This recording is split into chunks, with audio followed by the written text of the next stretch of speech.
said you can bury the workman, but the work will go on. You can silence the voices, but you can't stop the song. Welcome to Wheeling the Pathways of Life Unplugged with your host, Brain Fitzpatrick. Wheeling the Pathways of Life Unplugged is a snapshot of the day-to-day experiences of disabled individuals as they navigate the world around us. We wish to shed light and open your eyes on a new perspective of people with disabilities. And by going unplugged, we can discuss viewpoints we hope will challenge our viewers' points of view. Most of us have disabilities we must live with, but what defines us is the way we deal with them. And now, here's your host, Brain Fitzpatrick. Good afternoon, folks.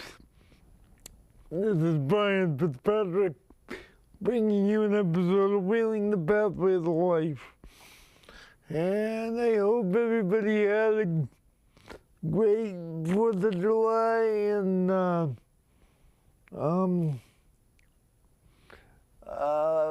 have a great rest of summer. But today I want to focus on,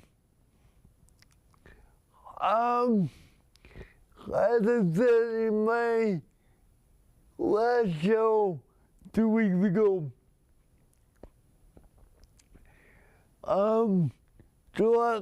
January is almost in, July, I jumping ahead of myself. It's not January, folks, don't worry about it.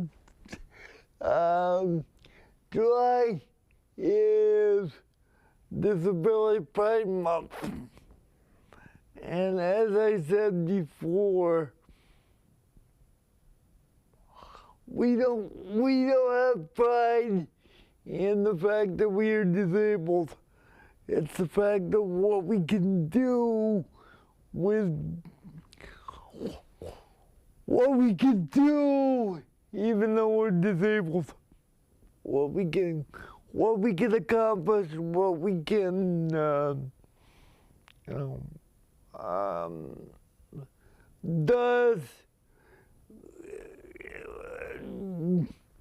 July is a month where we can show in true form that the disability does not define us. It's what we can do despite the disability, and what the disability does not define us. It in some ways makes us who we are today. And in actuality, honestly, and I was just thinking about this on the way over, the people who work with us as disabled folks and anybody in general, anybody that works with somebody with a disability. And remember, folks, just because you're able to walk, okay, if you're able to walk, doesn't mean you don't have a disability.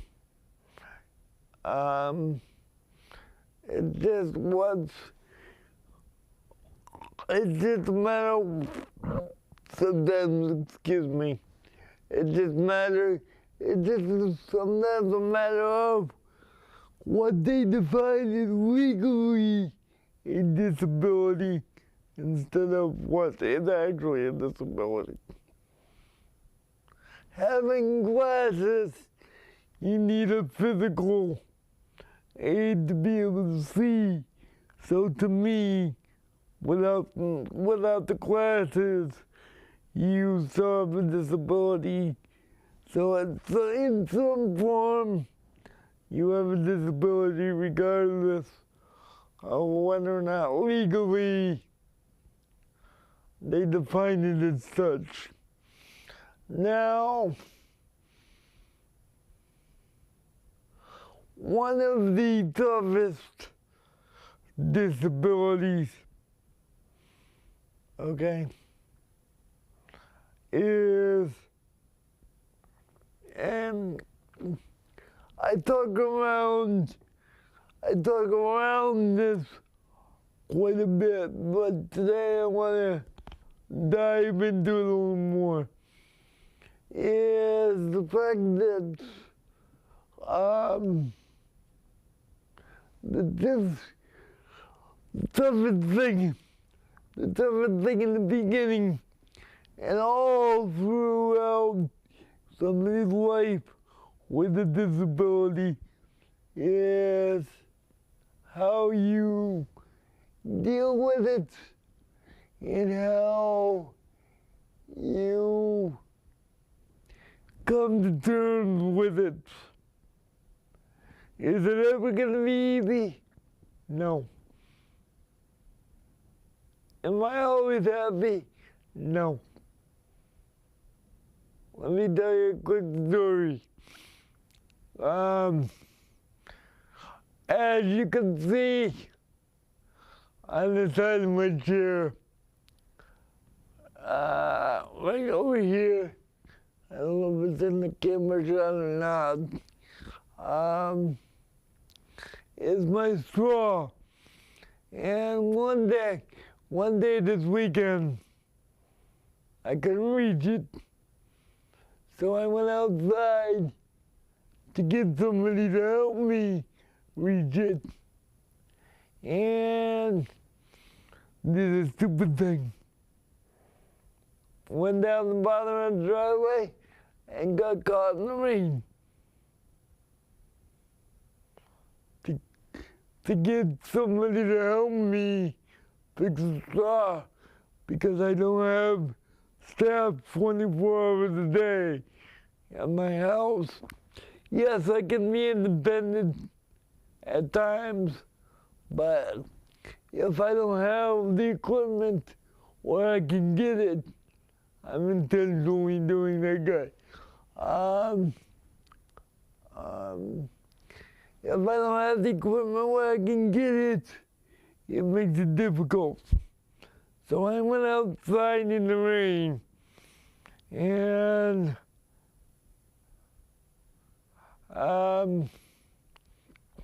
Kelsey, if you can zoom out a little bit, I want to show them something.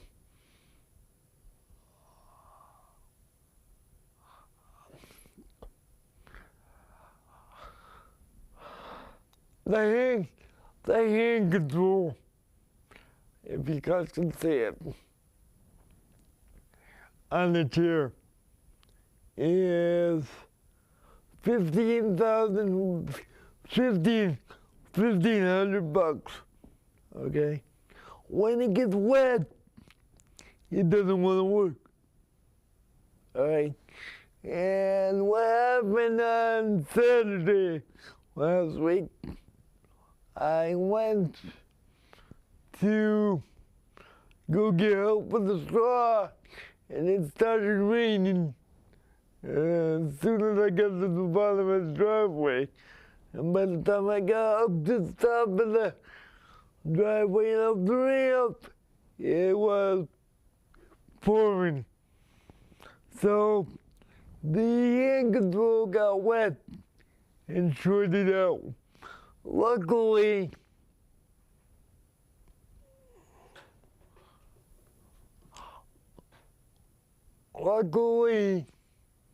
I'm going down one go.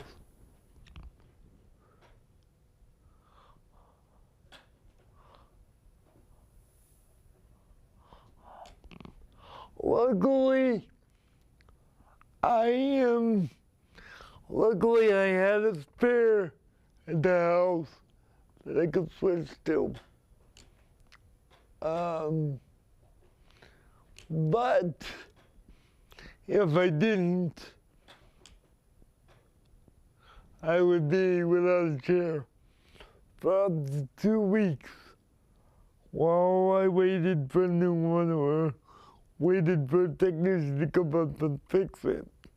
Luckily, my father used to work for United Cerebral Palsy, so, and fix wheelchairs, and was able to put the spare hand control on my chair.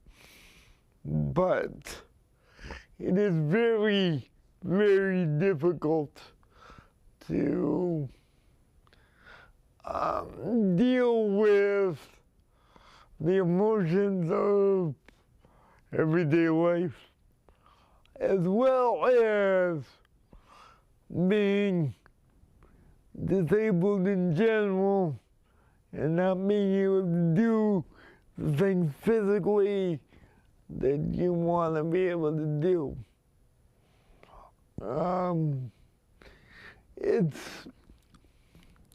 It's kind of like watching kids play on a playground and you want to play, but your mother says, no, you can't. You want to do it even more than what you know you can do. So you get more angry about the situation.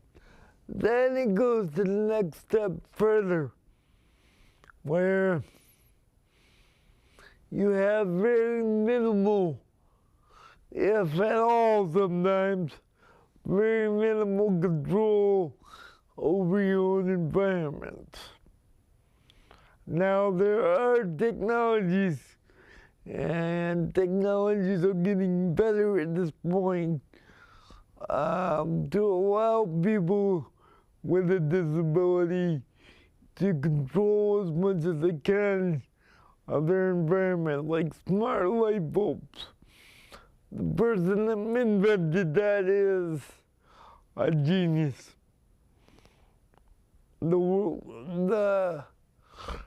As far as the world goes, the person that made those light bulbs is a genius. And it's a great thing for the handicapped and the physically challenged or handicapped or whatever this week is acceptable. And you gotta make sure that the way you say things is acceptable for the person you're working with. Now, the thing that is very important that people need to remember is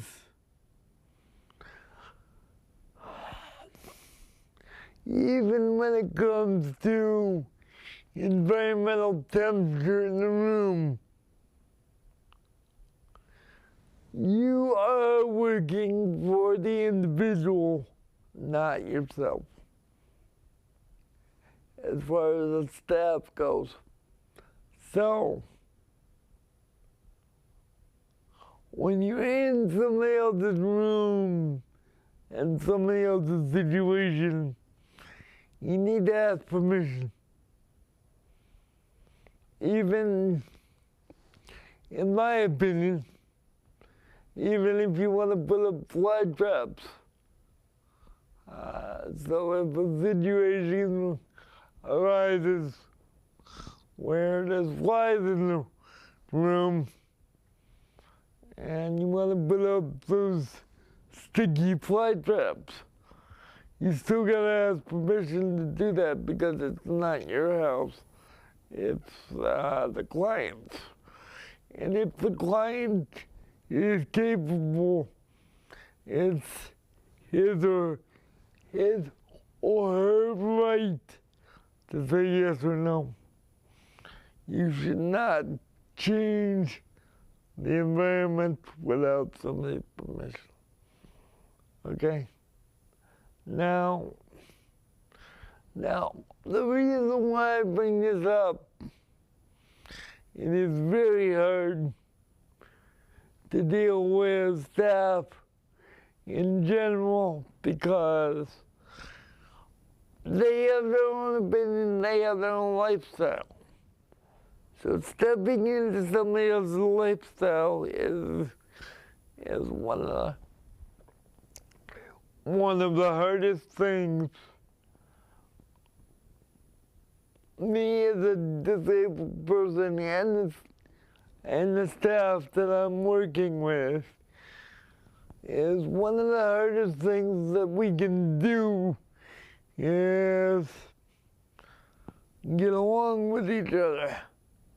Not because we're children, not because we're being I won't say not because we're not being disrespectful, but at times I am disrespectful. But in a way, the intention is to get my point across so people understand. And sometimes the frustration in that for anybody that's got a disability is emotional in itself, dealing with the fact you have a disability. When you have to factor in the understanding and the flexibility of another person, that makes it even harder than anything. All right, that makes it 10 times harder. My toughest situation is dealing when schedules change with staff.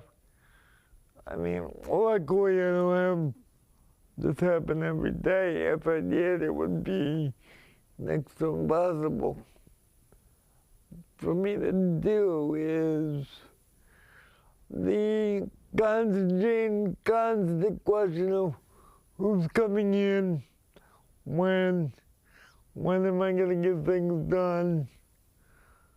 Does this person know how to do something? Or am I going to have to stop and explain the steps on how to do something if they don't understand it? Now, I'm good at that, but sometimes it's frustrating for me because I have to stop and understand and try to sympathize with the fact that even though I understand it, they may not, or they may want to do things a different way than I do.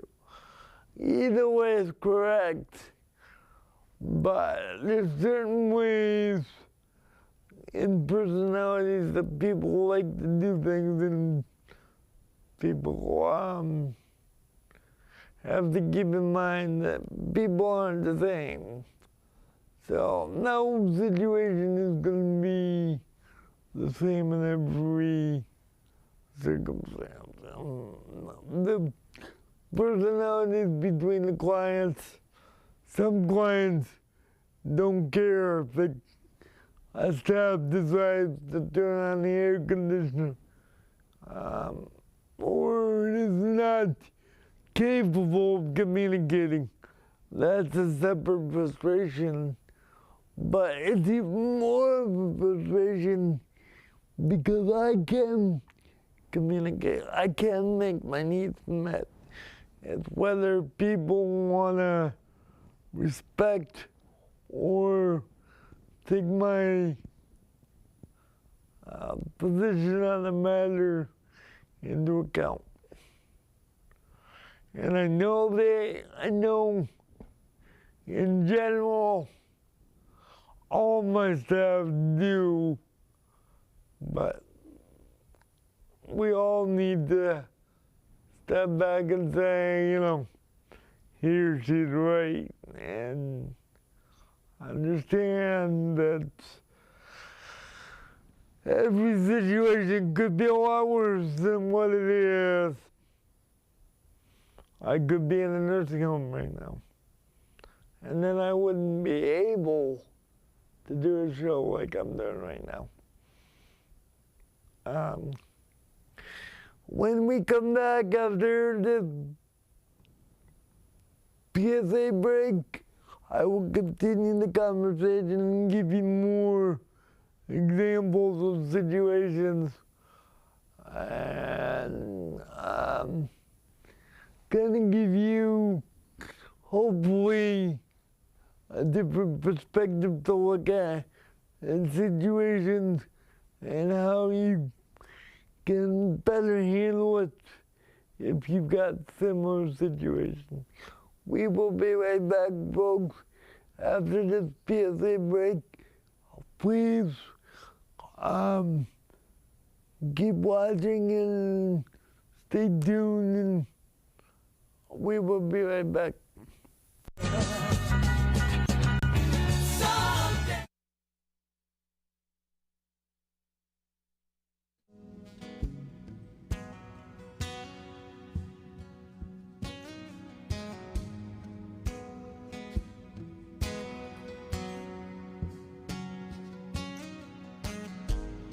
You brought me this far, so why would I question you now?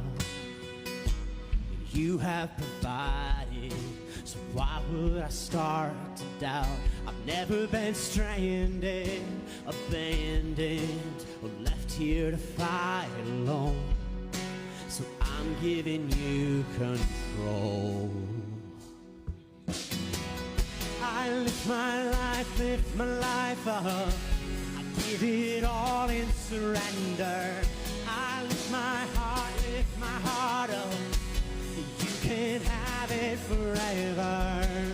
All my dreams, all my plans, Lord, I leave it in your hands. I lift my life up. Have your way in me. Have your way in me. If peace is a river, then let it sweep over me.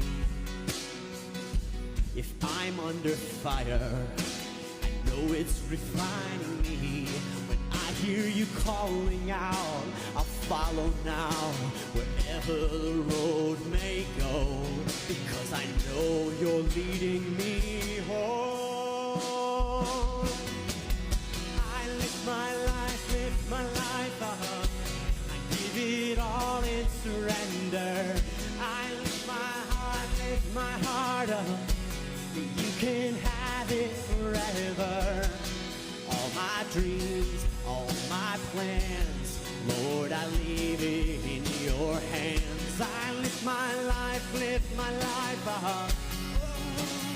Have your way in me. Have your way in me. Take my life and let it be all for you.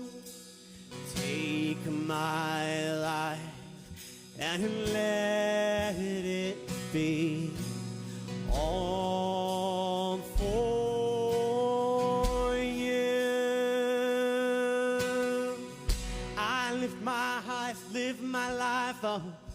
I give it all in surrender. I lift my heart up. Take my life. I lift my life up. Give it all in surrender. I lift my heart up. You can have it forever. All my dreams, all my plans, Lord, I leave it in your hands. I live my life up. Have your way in me. Have your way in me. Just have your way in me. Have your way in me.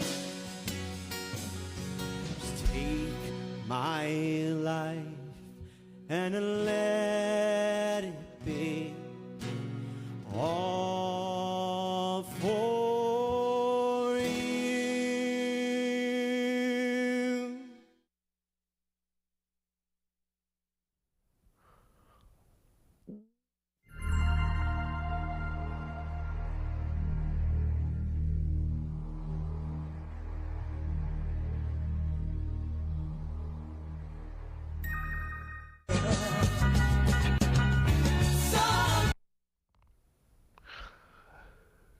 Good afternoon, folks. This is Brain Fitzpatrick back again with Wheeling the Pathways of Life. And I'd just like to take a quick second and thank Nick Winter from New Life Community Fellowship and New Life Community Fellowship for allowing me to take a piece of that song and take that song and make it into a PSA. And just so folks can know, I am also the producer of New Life Community Fellowship Church on Pittsfield Community Television, and that can be watched at 3:30 in the afternoon on Sunday afternoon at 3:30 to 5. Please tune in or come to a service at New Life Community Fellowship on Hubbard Avenue, 172 Hubbard Avenue on Sunday, and check us out. Doesn't mean you have to join the church, but just give us check us out and see what we're all about, and then we will love to have you join us on a Sunday. Back to what I was saying. Now, during the break, I was thinking about where I was gonna go next. And a lot of times I think that being a PCA is easy. Yes, it is easy physically. Okay? Because like in my house, I only have a 5-room apartment. So it is easy to clean, and it is easy to keep up. But the emotional impact for me and or the PCAs is the toughest aspect of the job. And you may say, emotionally, what do you mean? Well, again, it's personalities, it's getting along, it's, I don't want to do that today, or sometimes I argue for the right to just stay in bed for a day, or stay in bed for an hour.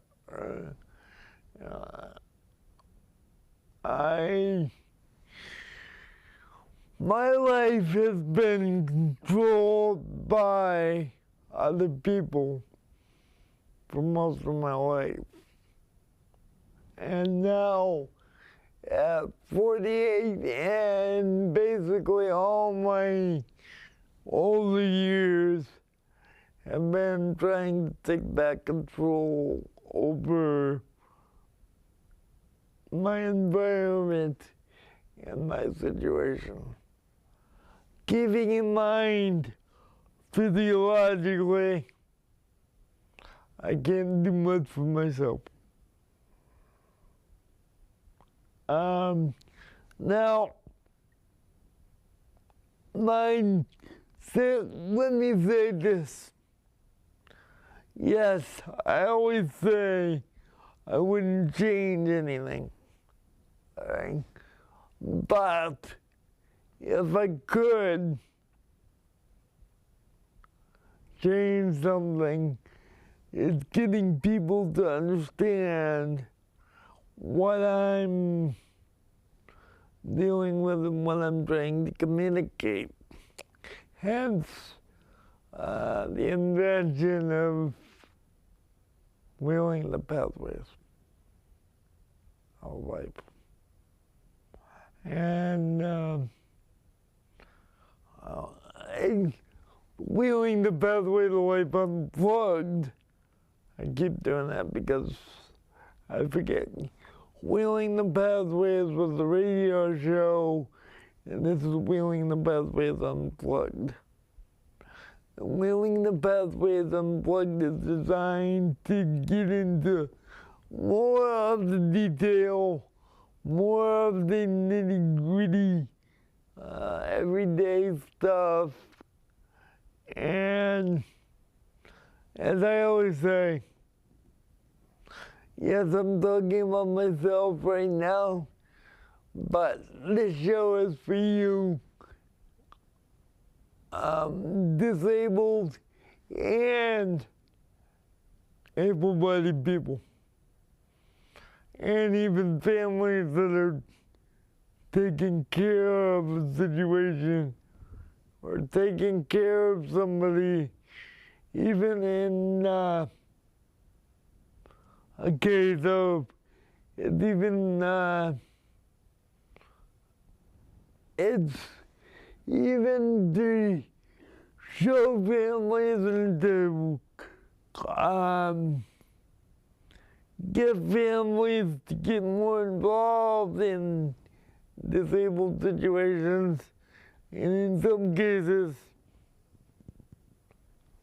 people that are interested in adopting or possibly taking care of a person with a disability, a perspective to see if that's something they may want to get into. Now,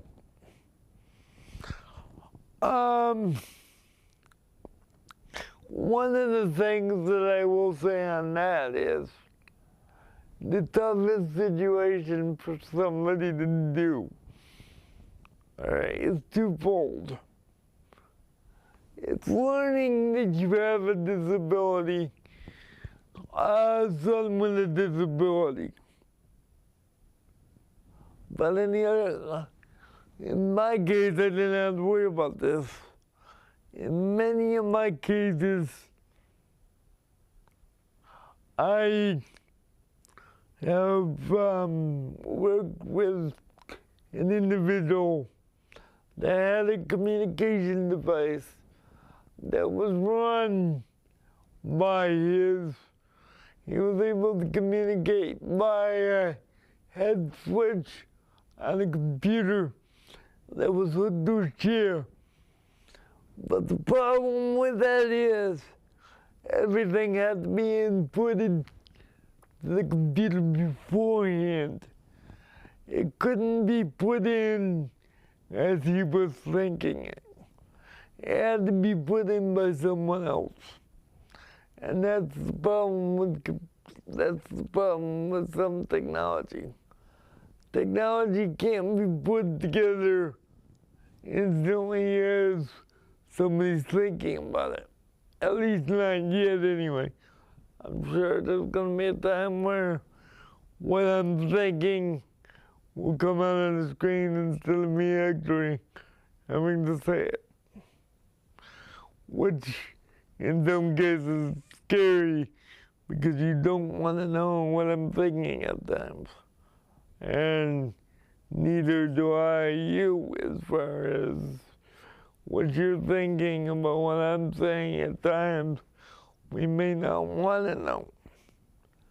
But for somebody that can't communicate, that would be a great thing. But again, as I was saying earlier, the communication using a computer through someone else is not exactly the communication of the person using the equipment. It's the person putting together the sentences, the communication, the way, the sentence structure, and the way things are laid out in the system. That may not be the way the consumer or the user would say it. So that's actually someone else, again, and I'll use this word very lightly, and it's a way for somebody else to control somebody else's life. It's not intentional, and the intention is not for someone else to control, but it's just the nature of the beast. I mean, it's all people, all human beings, and I'll get into just the religious side of it for a minute, and I can do that based on the fact that it's not, this is my opinion, and this is the opinion of me and me alone. This is not reflective of the opinion of Pacific Community Television or WTBR or its affiliates or its members other than me.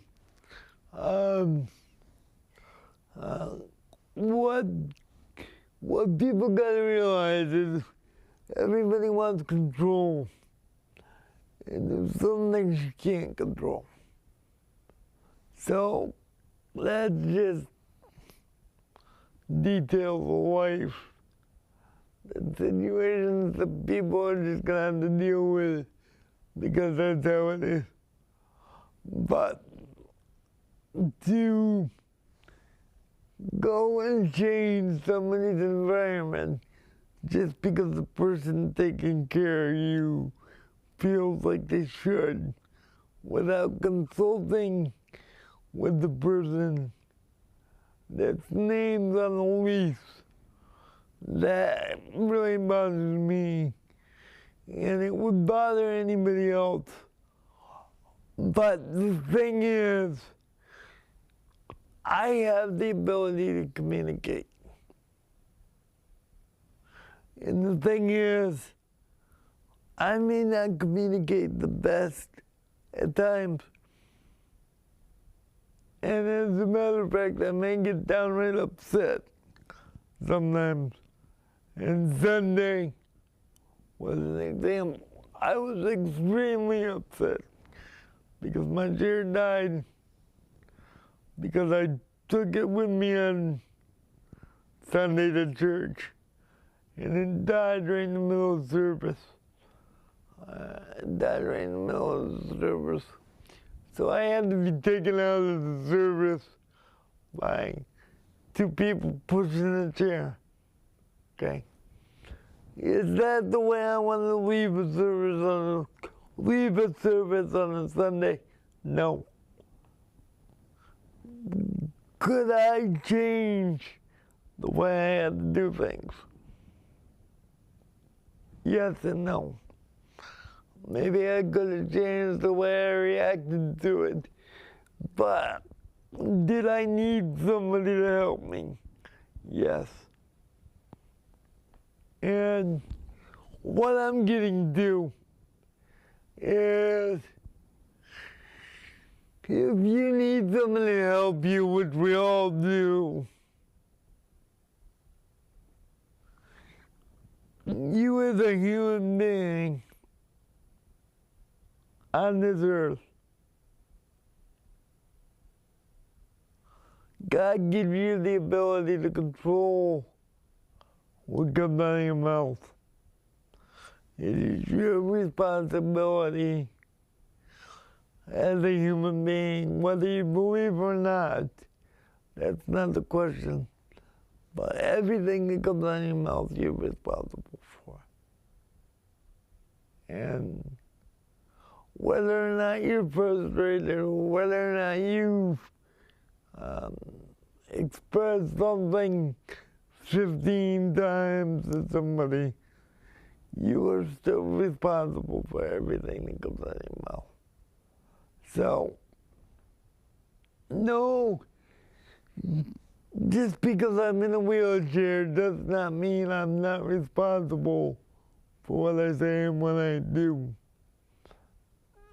And even though technically it could be justified why I say what I do, sometimes to myself, as a boss, would somebody want to work with somebody that's constantly, you didn't ask me to do X, Y, and Z, so next time ask permission, constantly having to remind people. They don't like it either, but they gotta understand it's a job.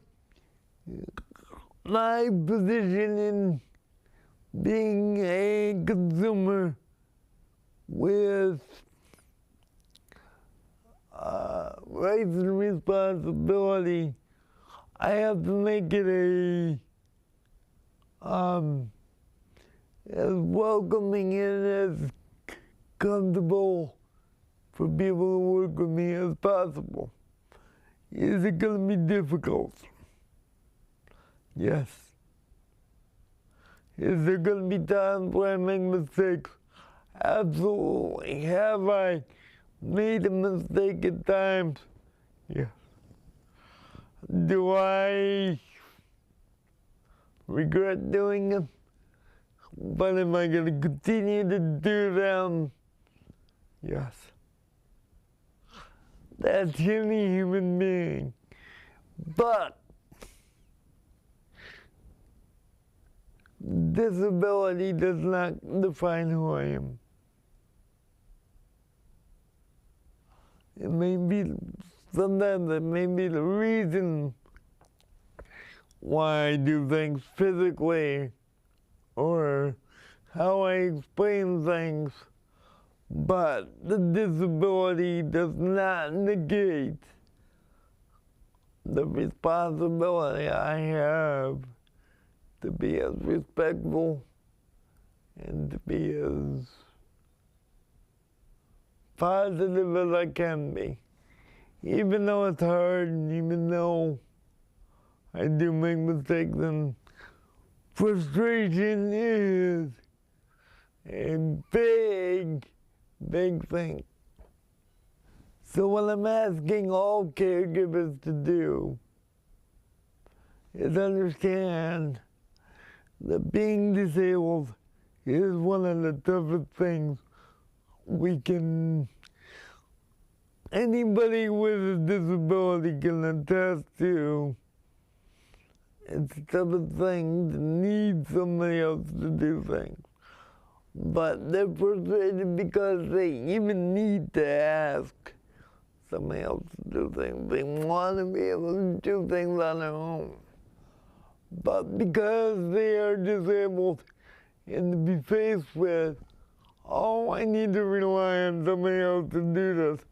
I can't go where I want to go, when I want to go.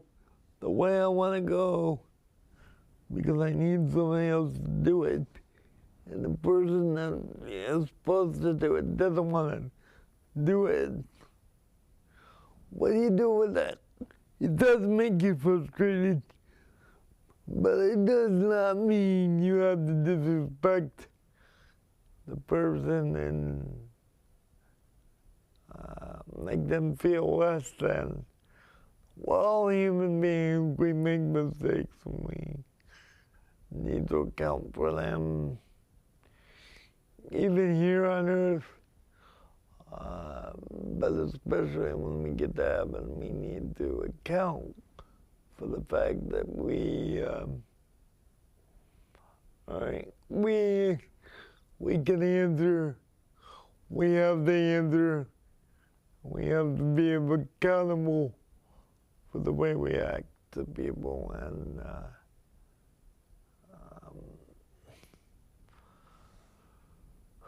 being disabled is one of the best things in my life, but is one of the best things in my life because I got experience, but it is also one of the toughest things in my life too, because I gotta rely on everybody else to do.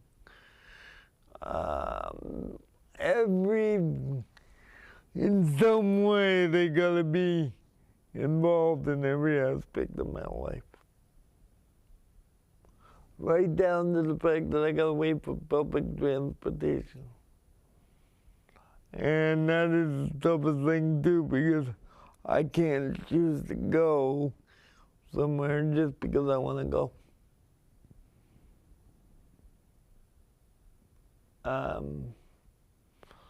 I can't go to sometimes I can't go to picnics because I don't have transportation. Sometimes I can't go to Bible study because I can't get a ride. Not because I don't want to go, not because I can't participate, but because I can't participate just because I can't get a ride. And you know how frustrating that is? They make vans and they make transportation, but they don't make them available when people really need them or really have things they want to do outside the community. The hours between 8 a.m. and 5 are great, but people with disabilities have a life beyond beyond a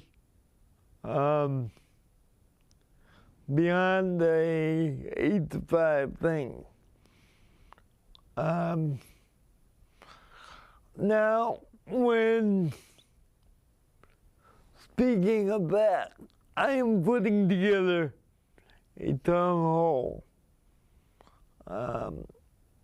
meeting between several stakeholders. Now, I am in the process of taking suggestions and getting together with some of the stakeholders in the area about these things, about transportation, about different agencies, because Berkshire County doesn't exist for the people in Boston. Okay? It does because we've got some pretty significant representation, but at times it's not enough because people aren't speaking out for what they need at the time they need it, because nobody will listen, because this is the opinion of people. Nobody will listen because all the representation is in Boston. I'm trying to bring light to the representation and be a light to what's out there for the disabled community in Berkshire County and beyond.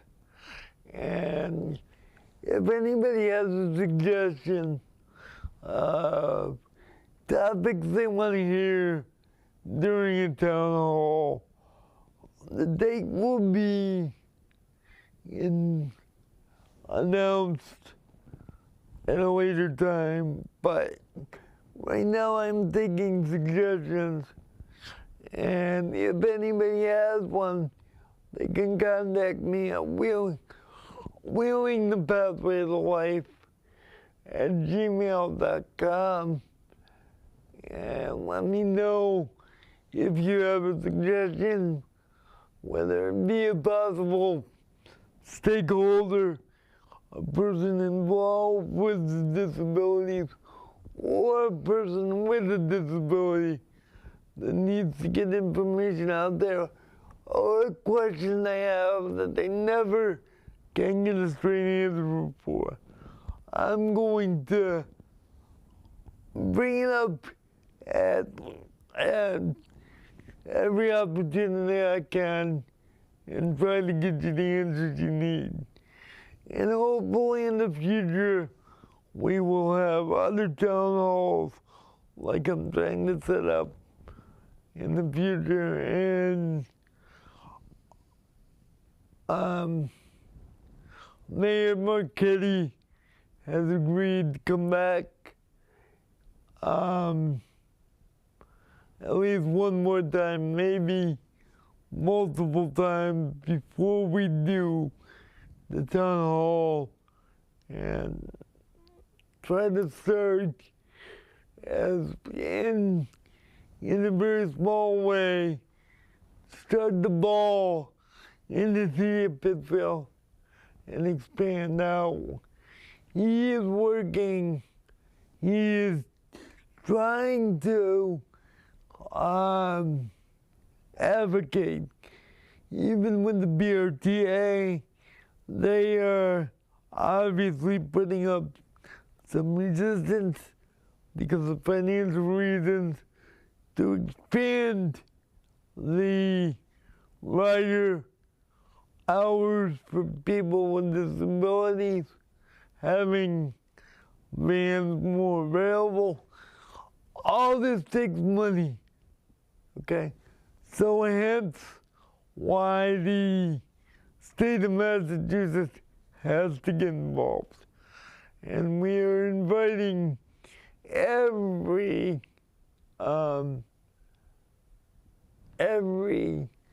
stakeholder, the Commission with Disabilities for the city of Pittsfield, the mayor, the governor, anybody that will listen, anybody that will take the time and come up here and listen to us.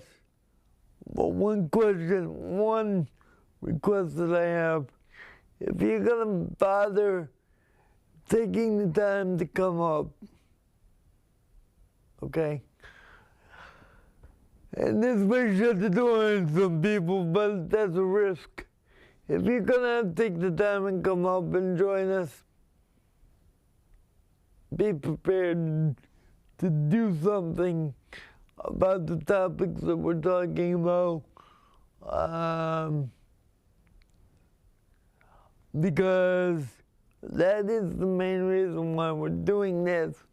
Why I am trying to do this is to get the information out there so the pathways for people will be even wider and the capabilities for the disabled can expand to Berkshire County in the state of Massachusetts and in some cases beyond, as we are on Facebook and YouTube.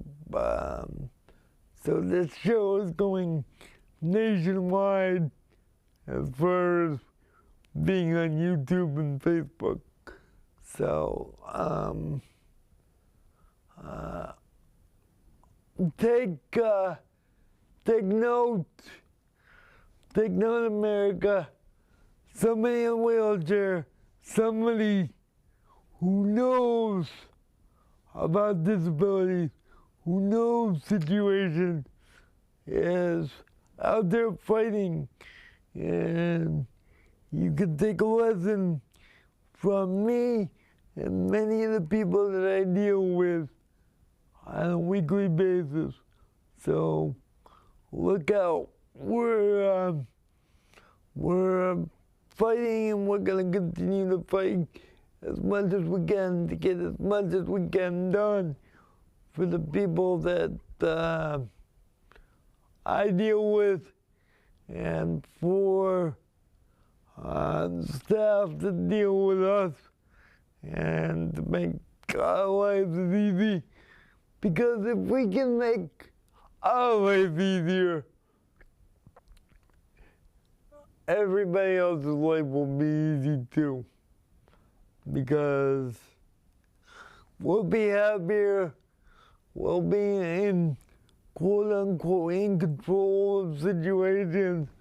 We will have the excitement of knowing something was positive, and we can know we contributed to something very badly that needed to be done very badly. And in all fairness, the thing that needs to be done is just cooperation with everybody in this country and everybody in the world. And if that means starting in the city of Pittsfield, let's do it. This has been Brain Fitzpatrick. I will put up my information again in closing. If you have any information or any suggestions for any of the topics that I have talked about in this show, you can contact me at wheelingthepathwaysoflife@gmail.com, and I'll be glad to communicate and expand on any topic that I have. And I'd like to thank the people at UCP, the people at Pittsburgh Community Television, and WTBR, and WRS 104.3, the Berkshire Talking Chronicle, for starting Wheeling the Pathways and giving me the opportunity and giving me the catalyst to start fighting for situations that we all need. This has been Brain Fitzpatrick. I will be back next week, and we will continue. And I have a surprise for everybody next week at the beginning of the show. So be looking out for that, and we will see what happens. We will see you all next week. Thank you for watching. And remember, I do this for you. It's not about me, it's about you. So any suggestions you have, let me know. Thank you. Said you can bury the workman, but the work will go on.